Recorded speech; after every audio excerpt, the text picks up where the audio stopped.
kita dilarang gantung gambar. Macam mana kalau dekat kalender ada gambar? Contoh gambar Tuhan Hindu pada hari tertentu. Boleh ke kita padam je gambar tu dengan pen saja? Boleh. Kita padam lah. Kita conteng gambar tu dengan pen saja. Tidak ada masalah. Kalau sekiranya kalender kita gantung tu ada, macam dalam negara kita ni, bila wujud perayaan-perayaan selain daripada perayaan orang Islam, oleh kerana keadaan masyarakat yang seperti ini, kita bukan merayakan perayaan-perayaan.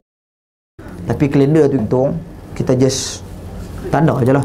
Kalau sekiranya ada tokoh-tokoh, tidak menjadi masalah. Ya. Macam mana pula kalau gambar yang ada pada bekas-bekas jajan kan? Bekas paper sini, gambar madu itu. Gambar okey, gambar lukisan kartun semua. Dia benda ni, gambar ni tuan-tuan dan puan sekalian, inilah yang kita kata ni. Kita pada hari ni budak-budak, anak-anak kita ni, peringkat anak-anak ni, kita kartunkan kehidupan mereka. Kita mengkartunkan kartunkan maksudnya perkenalkan dia dengan Ben 10, dengan Boboiboy, dengan Upin Ipin. Kita kartunkan kehidupan mereka, maksudnya hidup kehidupan mereka tu. Oh, itu kartun tu dan sebagainya. Tuan-tuan, maknanya tak kena. Dalam Islam patung ni, bila ada patung, lukisan, kita kena hati-hati dengan lukisan. Saya kira nak mengambil langkah hati-hati. Memang Nabi sebut dulu la'anallah al-musawwirin. Allah Subhanahu wa taala la'anat al-musawwir. Al-musawwir ni, tuan-tuan dan puan sekalian, makna dia luas. Al-musawwir boleh diertikan dengan orang yang buat patung berhala. Satu. Al-musawwir boleh diertikan juga dengan melukis makhluk-makhluk yang hidup. Al-musawwir, kata Syekh Ibn Baz rahimahullah, juga boleh diertikan dengan khatam, cop yang mana cop tu dia ukiran dia patung makhluk hidup yang dicop. Al-musawwir, sebahagian ahli ilmu berpendapat, antaranya kebanyakan yang ulama kontemporari Saudi, mereka berpendapat ulama Timur Tengah ambil gambar takat dengan kamera.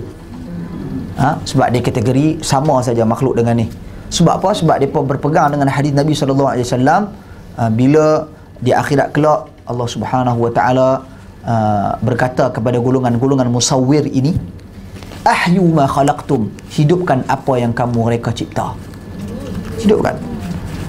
Jadi oleh kerana mereka mengambil langkah pertengahan dan berhati-hati, nak hati-hati, takut sekali lagi, lukisan kita ni tuan-tuan dan puan sekalian, dia termasuk dalam benda-benda yang dilarang oleh Allah Subhanahu wa taala. Jadi sebab itulah kita tengok tegas, oh gambar pun tak boleh, ni tak boleh. Bukan saja-saja, sebab mereka cenderung kepada memahami hadis tersebut bersifat umum, luas, mencakupi urusan kehidupan seluruhnya. Maka mereka tak mahu ada unsur-unsur gambar hidup dalam kehidupan mereka. Jadi gambar-gambar yang diperlukan sahaja. Cuma masalah kamera tu ada perselisihan di kalangan ahli ilmu sedikit, ada keterbukaan sedikit di sana, tuan-tuan dan puan sekalian. Adapun lukis dengan tangan makhluk hidup, burung ke, walaupun lukisan, kita perlu elakkan. Pemandangan tak apa. Ini makhluk-makhluk yang bernyawa. Tuan-tuan, abstrak tak apa. Assalamualaikum. معنا اجتماع الحين الساعة 11 الآن في مطعم إسماعيل. فين؟ في مطعم إسماعيل. قال هنا في تمنتون. هنا أم هناك؟ في تمنتون. ما عرفت. طيب بعد قليل أنا أخرج شوي. طيب. Okey. Tuan-tuan dan puan sekalian, saya cakap lagi pasal lukisan ni. Pasal banyak sangat kita tengok lah ni. Semua lah ni baju-baju anak-anak, baby, budak-budak ni, lukisan. Banyaknya lukisan makhluk-makhluk hidup. Tak kira walaupun benten pun, benten tu lukisan makhluk hidup yang sempurna sifat dia. Jadi kita kena usaha, kita perlu usaha untuk elak benda ni. Dulu kita pakai tak apa pun.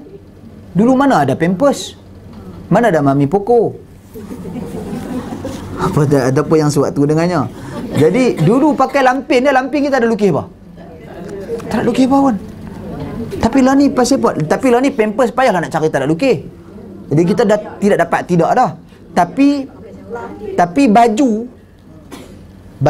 kita boleh pilih apa? Lah ni banyak baju. Bahkan baju yang kosong daripada lukisan tu, kita nampak budak tu dia akan jadi lebih matang. Dia tak adalah terikat dengan fire, kuasa tu, kuasa ni, hatramen kecil-kecil. Kita ajak mereka hidup dalam satu suasana yang tidak realiti, tidak logik, bahkan unsur-unsur syirik banyak. Yalah, kita tengok cerita buai-buai tu, tuan-tuan dan puan sekalian. Saya nak perhati cerita tu.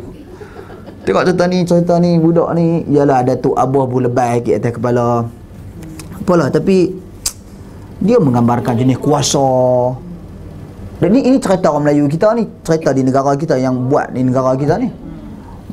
Kemudian di kuasa ini, kuasa tiga, kuasa macam-macam jenis kuasa tu ada. Jadi ni kita tidak mengajar budak duduk dalam realiti. Upin Ipin ada unsur-unsur yang bagus.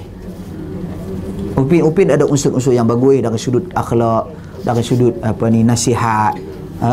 Cuma beberapa benda-benda yang unsur-unsur tambahan tokoh tambah dalam agama tu perlu diperbetulkan.